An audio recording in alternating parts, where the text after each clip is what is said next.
বিসমিল্লাহির রহমানির রহিম। সেতি রোগ, ধবল রোগ।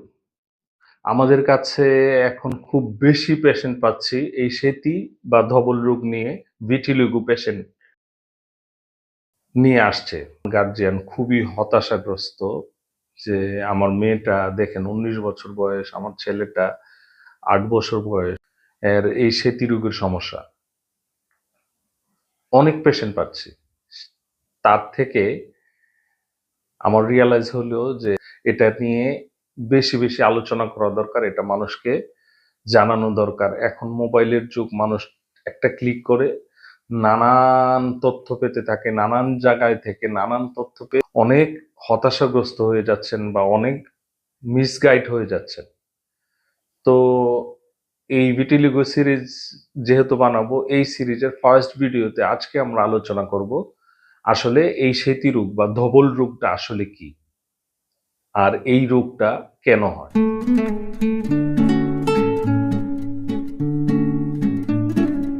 যারা সেতি বা ধবল রোগে আক্রান্ত বা ফ্যামিলিতে কারো এই ধবল রোগ বা সেতি রোগ, ভিটিলিগো রোগী আছে, তারা আমার ভিডিওটা না টেনে যদি শেষ পর্যন্ত দেখেন, ইনশাল্লাহ খুব ভালো করে বুঝিয়ে বলবো আসলে এই রোগটা কি। সবার আগে জানতে হবে রোগটা কি এবং কেন হয়।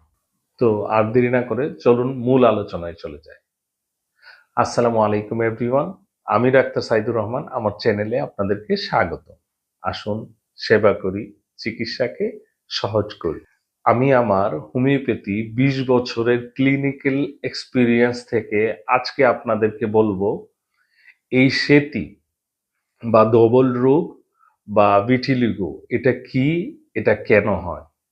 তো আলোচনার শুরুতে চলুন জেনে নেই এই সেতি রোগ আসলে কি। সেতি রোগ হচ্ছে একটা অটো ইমিউন ডিসঅর্ডার। আমাদের শরীরে মেলানিন হরমোনের তারতম্য ভালোভাবে কাজ না করা, মেলানোসাইট কোষ ঠিকভাবে রং ত্বকে রং সরবরাহ না করতে পারা, এটাই হচ্ছে মূলত সেতি বা ধবল রোগ। যদি আপনাকে আরো ক্লিয়ার বা আরো সংক্ষেপে বলি, আমাদের কম্পিউটারে যে একটা কালার কার্ট্রিজ থাকে, যেটা থেকে আপনি প্রিন্টে যে কালারগুলি দিবেন, এই কার্ট্রিজ ওইটাকে সরবরাহ করে।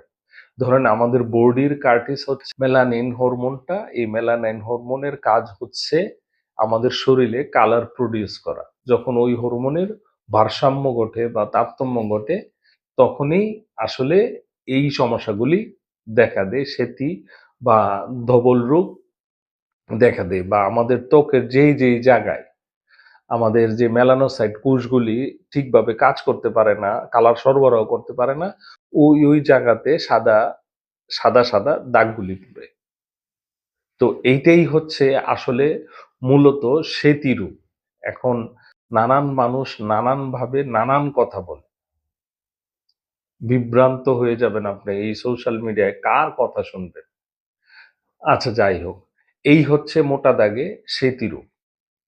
আর এটা হওয়ার কারণগুলি কি? কারণগুলি হচ্ছে, আমি যদি নাম্বার ফার্স্ট যেই কারণগুলি আমি যদি রাখি, সেটা হচ্ছে আপনার আয়রন ডেফিসিয়েন্সির কারণে হতে পারে, ভাইটামিন ডি ডেফিসিয়েন্সির কারণে হতে পারে, অথবা কপার ডেফিসিয়েন্সির কারণে হতে পারে। এইটা।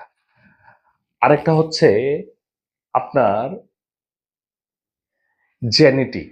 আপনি জেনেটিক ভাবেও আপনার এই সমস্যাগুলি পেতে পারেন। আপনার ফ্যামিলিতে আপনার যদি পরিবারে কারো থাকে, এই থেকেও আপনি ক্যারি করে এই সেতি রোগ আপনার শরীরে আসতে পারে বা সেতি রোগ আপনি পেতে পারেন। আর নাম্বার 3rd যে কারণটা, সেই কারণটা খুবই ইম্পোর্টেন্ট। এটাকে ফার্স্ট রাখতে চেয়েছিলাম। সেই কারণটা হচ্ছে ট্রেস। ট্রেস ট্রেস আপনার শরীরে কর্টিজল রিলিজ করে। কর্টিজল রিলিজ করার কারণে আপনার প্রত্যেকটা ভালো হরমোন ডিস্টার্ব হয়। আর এই হরমোন ডিস্টার্বের কারণেই আপনার এই সেতি রোগ হতে পারে। সো স্ট্রেস, দুশ্চিন্তা সেতি রোগ হওয়ার পেছনে ট্রেস অনেক বড় একটা কারণ। ট্রেস ওভারঅল আপনার 99% যত ডিজিজ আছে, যত রোগ আছে, ট্রেস এটার মধ্যে থাকেই, যে ট্রেসও একটা কারণ। ক্যান্সার বলেন, ডায়াবেটিস বলেন, হাইপারটেনশন বলেন, যাই বলেন, আপনার প্রত্যেকটা রোগের ক্ষেত্রে ট্রেস একটা কারণ, যেই কারণটার কারণে রোগগুলি হয়। তো ট্রেসও একটা কারণ, যে আপনার এই সেতি বা ডবল রোগ হওয়ার কারণে। আর ওভারঅল যদি আমি বলি, ওভারঅল যেই প্রধান কারণ সেটা হচ্ছে আপনার যদি ইমিউন সিস্টেম দুর্বল থাকে, আপনার যদি ইমিউন সিস্টেম দুর্বল থাকে, সেই ক্ষেত্রে আপনার অ্যান্টিবডি আপনার ভালো সেলগুলিকে মারতে থাকে। আপনার যেই ধরেন মেলানোসাইট যেই কোষটা, সেলটা, এর মধ্যে এটাকেও মারে। যখন আপনার ইমিউন সিস্টেম ভালোভাবে কাজ না করে, তখন আপনার শরীরের জন্য উপকারী সেলগুলিকেও মারতে থাকে। তো ওভারঅল যে কারণগুলি আমি বললাম, এটা হচ্ছে, এখন যদি আমি শর্ট করে বলি, ফার্স্ট হচ্ছে আপনার ইমিউন সিস্টেম দুর্বল হয়ে যাওয়ার কারণে হতে পারে। নাম্বার 2 হচ্ছে আপনার শরীরে ভিটামিন ডি ডেফিসিয়েন্সি থাকতে পারে, আয়রন ডেফিসিয়েন্সি থাকতে পারে, কপারের ডেফিসিয়েন্সি থাকতে পারে। আপনি জেনেটিক ভাবে পেতে পারেন, অথবা আপনার ওভার স্ট্রেসের কারণেও এই ভিটিলিগো বা সেতিরোগ হতে পারে। সো সম্মানিত ভিউয়ার্স, আমার ভিটিলিগো সিরিজের এই ছিল ফার্স্ট ভিডিও, আর এই ছিল সংক্ষিপ্ত আলোচনা। ভিটিলিগো সেতিরোগ কি, সেতিরোগ কি কারণে হয়। আশা করি আপনারা খুব ক্লিয়ার এবং ক্রিস্টাল ক্লিয়ার হয়ে বুঝেছেন আসলে ভিটিলিগো বা সেতিরোগটা কি।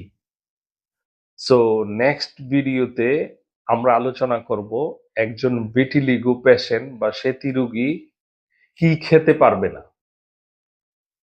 আমাদের কাছে ম্যাক্সিমাম কোশ্চেনেই আছে যে স্যার আমার সেতি রোগ, আমি কি খেতে পারবো না। কেউ জিজ্ঞেস করে না কি খেতে পারবো। সুস্থতার ক্ষেত্রে অনেক বিলম্ব হয় বা সুস্থতার ক্ষেত্রে বাধা সৃষ্টি করে যে যে খাবারগুলি, নেক্সট ভিডিওতে ইনশাল্লাহ আমরা আলোচনা করব ভিটিলিগো পেশেন্ট কি কি খেতে পারবে না। আশা করি নেক্সট ভিডিও পর্যন্ত আপনারা সবাই অপেক্ষায় থাকবেন। আর আল্লাহ সুবহানাহু ওয়া তাআলার কাছে আপনাদের জন্য আমি দোয়া করি, আল্লাহ সুবহানাহু ওয়া তাআলা আপনাদের সবাইকে অনেক অনেক সুস্থ রাখুক, অনেক অনেক সুখে রাখুক। ভিডিওটা শেষ পর্যন্ত দেখার জন্য ধন্যবাদ সবাইকে। আসসালামু আলাইকুম ওয়া রাহমাতুল্লাহি ওয়া বারাকাতুহু।